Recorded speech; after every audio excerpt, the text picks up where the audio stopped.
পুরীর জগন্নাথ মন্দিরের রথ প্রতি বছরই কিন্তু ভেঙে ফেলা হয় এবং প্রতি বছর নতুন রথ তৈরি করা হয়।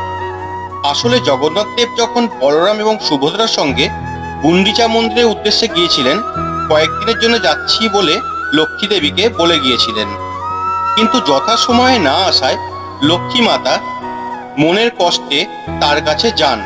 সেই সময়ে তিনি লক্ষ্মী মাতাকে ওই মন্দিরে ঢুকতে না দেওয়ার জন্য মন্দিরের দরজা বন্ধ করতে বলেন। সেই সময় লক্ষ্মী মাতা তার লোকেদের বলেন যে রথ ভেঙে দিতে, এবং সেই অনুযায়ী তার রথকে ভেঙে দেওয়া হয় এবং লক্ষ্মী মাতা তখন হীরাগৌরী পথ দিয়ে চলে আসেন, যেটি আজ হীরা পঞ্চমী নামে এখনো পর্যন্ত রীতিটি পালন করা হচ্ছে। সেই রকমই প্রতি বছরই রথের চাকা ভেঙে ফেলা হয়। বন্ধুরা, এই রকম বিভিন্ন রকম তথ্য জানতে চ্যানেলটি সাবস্ক্রাইব করবেন। ধন্যবাদ।